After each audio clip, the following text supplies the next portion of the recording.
Salam sejahtera. Selamat berjumpa kembali bersama dengan saya, Daniel Budi Laksono, dalam program Injil dalam Melodi. Apa yang Anda pikirkan jika keputusan Anda untuk mengikut Yesus membuat Anda mengalami banyak persoalan? Apa yang Anda rasakan jika pertobatan Anda dari dosa tidak membuat Anda keluar dari masalah, melainkan justru membawa Anda masuk ke dalam semakin banyak kesulitan? Dan apa yang akan Anda lakukan jika jalan di depan tidak semakin terang, tetapi malah semakin gelap? Apakah Anda akan tetap setia? Atau Anda akan mulai mempertanyakan, di mana Tuhan yang Anda ikuti selama ini? Pertanyaan-pertanyaan seperti inilah yang digumulkan oleh pencipta nyanyian yang akan kita gali berikut ini, yaitu NKB atau Nyanyikanlah Kidung Baru nomor 48 yang berjudul Hanya Dialah Yang Tahu. Pencipta nyanyian ini yaitu Carl Stuart Hamblen bukan seorang teolog, pengkhotbah, apalagi pendeta. Ia bahkan menyebut dirinya sendiri sebagai original juvenile delinquent atau gambaran kenakalan remaja yang sesungguhnya. Namun perjumpaan dengan Tuhan mengubah hidupnya, dan melalui dia, Tuhan mengubah hidup banyak orang. Carl Stuart Hamblen lahir di Kellyville, Texas, Amerika Serikat pada tanggal 20 Oktober 1908. Ayahnya adalah seorang pendeta metodis keliling, namun Hamblen sendiri hidup jauh dari Tuhan. Sejak masa mudanya, ia sudah tertarik dengan dunia seni pertunjukan atau showbiz. Pada umur 18 tahun, ia sudah menjadi juara lomba menyanyi di radio. Dan tidak lama kemudian, ia segera terjun ke dunia hiburan. Dengan penampilannya yang menarik dan suaranya yang merdu, berbagai profesi digelutinya, mulai dari aktor film, penyiar radio, penyanyi, dan pencipta lagu. Tekanan dunia panggung hiburan yang tinggi membuat ia lari kepada alkohol. Kecanduannya pada alkohol membuat ia berkali-kali masuk penjara karena melakukan perkelahian dan berbagai tindakan merusak lainnya. Namun karena ia sangat terkenal, maka stasiun radio tempat ia bekerja sebagai penyiar sering membayar tebusan untuk membebaskan dia dari penjara. Kebiasaan buruk lainnya adalah berjudi pada pacuan kuda. Ia sendiri memiliki beberapa kuda, dan ia adalah orang pertama yang pernah membawa kuda melintas negara bagian dengan menggunakan pesawat terbang. Nama Hamblen dikenal di Hollywood dengan pesta-pesta yang diadakannya, lengkap dengan minuman keras, wanita-wanita, perjudian, dan berbagai hal lainnya yang tidak berkenan kepada Tuhan. Pada tahun 1949, di usia 40-an tahun, Hamblen telah mencapai puncak karirnya. Tapi sekaligus itu adalah titik terendahnya secara spiritual. Namun saat itu juga adalah titik balik dalam hidupnya. Pada sekitar tahun yang sama, ada seorang penginjil muda yang bernama Billy Graham. Ia kelak akan menjadi salah seorang penginjil terbesar di Amerika Serikat, bahkan mungkin di dunia. Namun pada saat itu ia baru berusia sekitar 30 tahun dan baru memulai pelayanannya dengan berkeliling ke berbagai kota, membangun tenda, mengundang orang-orang untuk datang, lalu berkhotbah. Kebetulan Graham sedang mengadakan rangkaian khotbah 10 hari di Los Angeles, dekat tempat Hamblen bekerja sebagai penyiar radio. Hamblen mengumumkan acara tersebut di radionya. Awalnya dengan tujuan untuk mengolok-olok Graham. Tapi karena penasaran dan mungkin untuk mencari lebih banyak bahan olok-olokan, Hamblen datang ke kebaktian Graham. Di awal khotbahnya, Graham berkata bahwa di antara hadirin ada seseorang yang datang dengan penuh kepalsuan. Pada saat itu mungkin ada banyak orang yang merasa bahwa Graham berbicara mengenai diri mereka. Tapi Hamblen yakin bahwa dialah orang yang dimaksud oleh Graham. Tapi pada waktu itu ia tidak mempedulikan kata-kata tersebut. Namun kalimat tersebut terus menghantuinya. Hingga beberapa hari kemudian, dalam keadaan mabuk berat, Hamblen mengetuk pintu kamar hotel tempat Graham tinggal pada jam 2 pagi. Hamblen memohon agar Graham berdoa baginya. Tapi Graham menolaknya dengan mengatakan bahwa ini adalah urusan antara engkau dengan Tuhan, dan aku tidak mau terlibat di dalamnya. Namun demikian, Graham tetap mengundang Hamblen untuk masuk ke dalam kamarnya, dan mereka bercakap-cakap selama beberapa jam. Hingga akhirnya, sekitar pukul 5 pagi, Hamblen terduduk, berlutut, dan dengan penuh tangis berseru kepada Tuhan. Sejak saat itu, hidup Hamblen berubah secara drastis. Ia mengumumkan secara terbuka pertobatannya.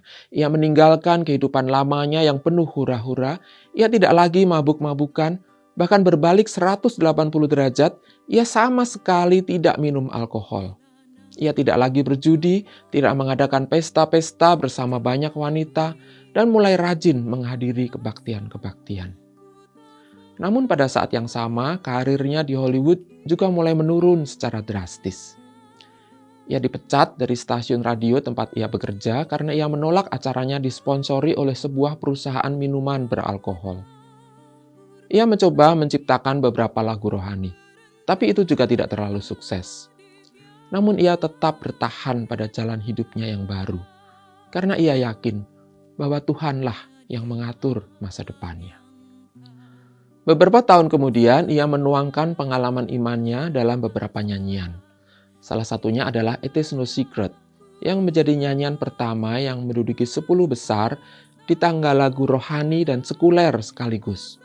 Sedangkan lagu lainnya adalah Known Only to Him, yang merupakan nyanyian kita kali ini.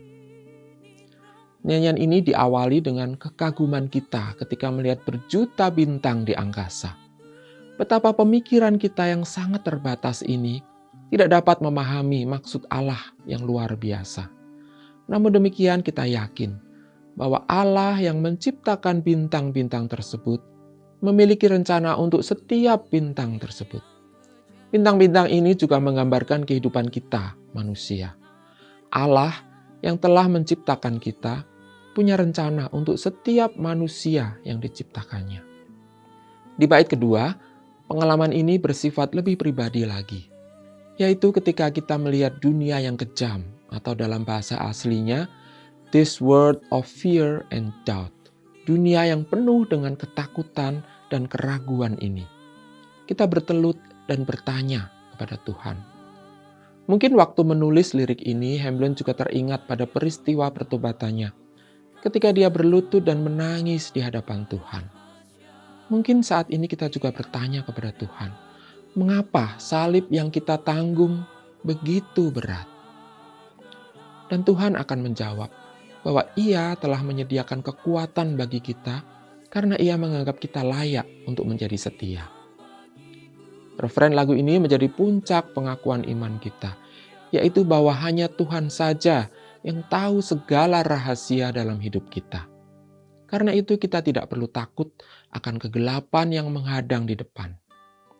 Dalam bahasa aslinya, yaitu bahasa Inggris, ada suatu permainan kata yang menarik. I know not what the future holds, but I know who holds the future.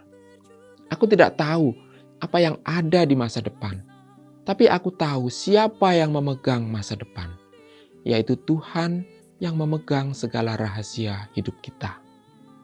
Saat ini, saudara, ketika kita memandang jalan hidup di depan kita, mungkin kita merasa tidak banyak harapan, atau bahkan sama sekali tidak ada harapan. Yang ada hanya masalah dan kesulitan, pergumulan dan penderitaan. Ya, mungkin kita memang tidak akan pernah tahu segala sesuatu yang akan terjadi di dunia ini. Tapi ada satu hal yang pasti, yaitu bahwa Tuhan tahu. Ia ada, dan Ia memegang kendali hidup kita. Kuasanya nyata, dan rencananya pasti bagi kita. Hanya Dialah yang tahu.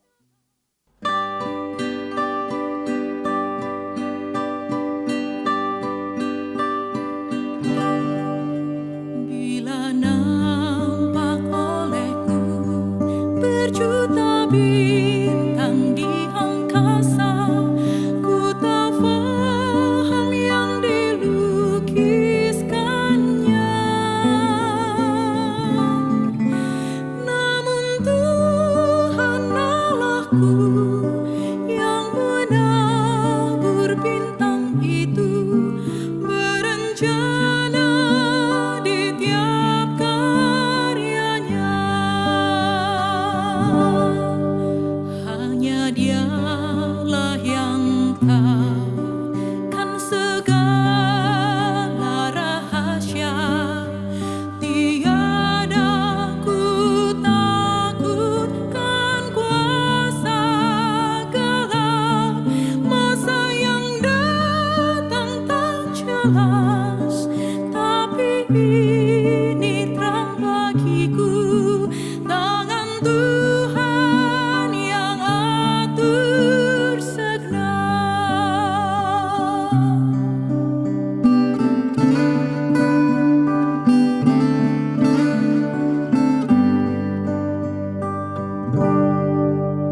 kasih